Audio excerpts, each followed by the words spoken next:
नमस्कार शेतकरी बंधूंनो, स्वागत आहे तुमचं आपल्या ग्रेट शेतकरी यूट्यूब चॅनलवर। बघा शेतकरी मित्रांनो, आज 23 जुलै 2026 रोजचे आजचे आपण संपूर्ण महाराष्ट्रामधील आजचे सोयाबीन बाजारभाव या व्हिडिओच्या माध्यमातून लाईव्ह स्वरूपात जाणून घेणार आहोत। तत्पूर्वी आपण चॅनलवर नवीन असाल चॅनलला सबस्क्राईब करायला विसरू नका। बघा, महाराष्ट्रामध्ये सोयाबीनला 7200 ते 7100 रुपयापर्यंत 7000 रुपयापर्यंत बाजारभाव मिळालेला आहे। चला तर सविस्तररित्या बाजारभाव जाणून घेऊया। बघा शेतकरी मित्रांनो, लासलगाव येथे जास्तीचा दर आहे 7523 रुपये क्विंटल आहे लोकल सोयाबीन।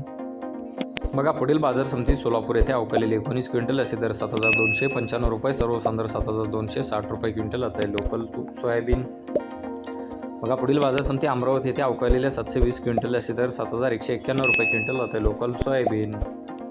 बघा, पुढील बाजार समिती सांगली येथे अवकालेले 8 क्विंटल असे दर 7500 रुपये क्विंटल आहे लोकल सोयाबीन। बघा, पुढील बाजार समिती हिंगोली येथे अवकालेले 125 क्विंटल असे दर 7380 रुपये, सर्वसाधारण 7132 रुपये क्विंटल आहे लोकल सोयाबीन। बघा, पुढील बाजार समिती आंबड वडी गोदरी येथे अवकालेले 3 क्विंटल असे दर 7350 रुपये क्विंटल आहे लोकल सोयाबीन। बघा, पुढील बाजार समिती मेकर बुलढाणा येथे अवकालेले 390 क्विंटल असे दर 7240 रुपये क्विंटल, सर्वसाधारण 7100 रुपये क्विंटल आहे लोकल सोयाबीन। बघा, पुढील बाजार समिती नागपूर येथे अवकालेले 181 क्विंटल असे दर 7150 रुपये क्विंटल आहे पांढरा सोयाबीन।